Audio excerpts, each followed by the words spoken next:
ایک دور میں حضرت سیدنا ذوالنون مصری کا دور تھا. ذوالنون مصری کے دور میں ایک لڑکی تھی جو ماحول خراب کر رہی تھی, بگڑ گئی تھی, اور بگڑنے کی وجہ سے ماحول خراب کر رہی تھی. وہ رقص کرتی تھی, وہ ناچتی تھی, وہ گانے گاتی تھی, اس کا میوزک کا انداز بہت اچھا تھا. لوگ اس کے پاس آتے اور گانے سنتے, اس کا ناچ دیکھتے اور اس کے ناچ میں مبتلا ہوتے.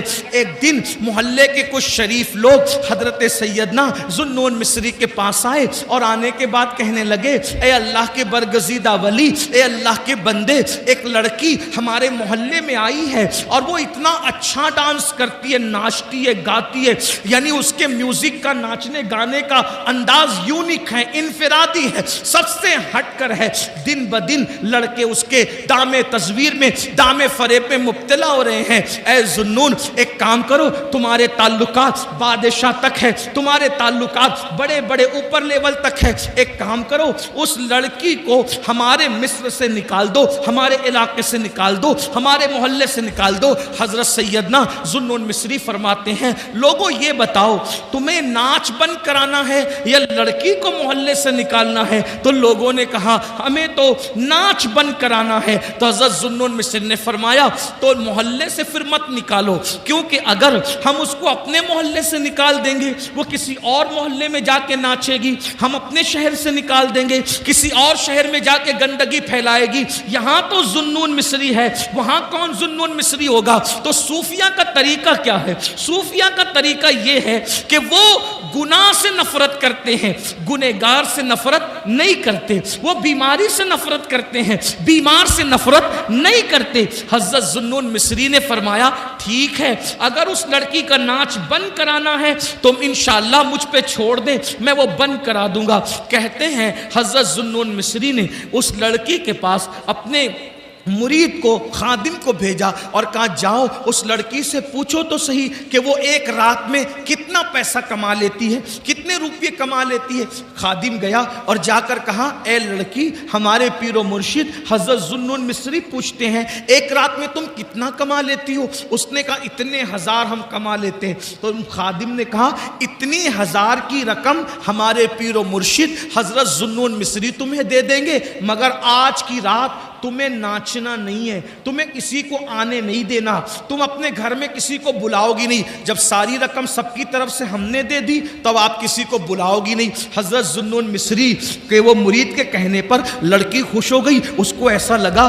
ابھی تک تو آوارہ چھوکرے میرا ناچ دیکھنے آتے تھے, ابھی تو صاحب تسبیح مصلی ذوالنون جیسا ولی اور صوفی بھی میرا ناچ دیکھنے آ رہا ہے. ہر آدمی اپنے اپنے مطابق سوچتا ہے, اپنے دماغ اور سوچ کے مطابق سوچتا ہے. ادھر رات ہوئی, عشاء کی نماز حضرت ذوالنون مصری نے پڑھی, کندھے پہ مصلی ڈالا اور مصلی ڈالنے کے بعد اس کے گھر میں قدم رکھا. جیسے ہی گھر میں قدم رکھا, لڑکی نے پہلی مرتبہ حضرت ذوالنون مصری کو دیکھا اور اس نے دیکھ کر سوچا سب آ کر کے مجھے ایسی للچائی ہوئی نظر سے دیکھتے ہیں جیسے قصاب کی دکان پر گوشت کے لوتھڑے کو لوگ للچائی ہوئی نظر سے دیکھتے ہیں, ایسے سب. لیکن آج ذوالنون آ کر نظریں جھکاتے, سلام کرتے. میں نے پوچھا, اس لڑکی نے پوچھا کیا بات ہے ذوالنون؟ تو آپ نے فرمایا میں نے رات بھر کی پوری قیمت دے دی ہے, آج رات تم کو میرے ساتھ گزارنا ہے. لڑکی نے کہا کیا مطلب؟ فرمایا بیٹی آج ہم رات کو نماز پڑھیں گے. سبحان اللہ, سبحان. دیکھو حضرت ذوالنون نے اتنی آوارہ لڑکی کو سدھارنے کے لیے کیا چیز کا استعمال کیا؟ نماز. کہ بیٹی آج ہم نماز پڑھیں گے رات کو. اس نے کہا لوگ تو مجھے للچائی ہوئی نظر سے دیکھتے ہیں جیسے لوگ کھانے کی ڈشوں کو دیکھتے ہیں, آپ مجھے بیٹی کہتے ہیں. فرمایا بیٹی وہ مسلمان اور ہے, میں مسلمان اور ہوں. اسلام میں لڑکی کو اگر دیکھنا ہی پڑ جائے کسی مجبوری کے تحت تو دیکھنے کا انداز یہ ہوتا ہے, بڑی ہو تو ماں کے سامان ہے, برابر کی ہو تو بہن ہے, چھوٹی ہو تو بیٹی ہے. یہی تین روپ ہم دیتے ہیں بیٹی کو, اور کچھ نہیں. نماز پڑھے. کہا بابا میں نے تو کبھی نماز پڑھا ہی نہیں, میں مسلمان ہوں, میں نے کبھی نماز نہیں پڑھا, مجھے نماز پڑھنی نہیں آتی. ذوالنون مصری نے کہا کوئی بات نہیں, وضو کرو, میرے پیچھے کھڑی ہو جاؤ, جیسے میں کروں میری نقل کرو. ہائے ہائے ہائے, توجہ کریں, یہ نماز ہے, جیسے میں کروں میری نقل کرو. کھڑی ہو گئی.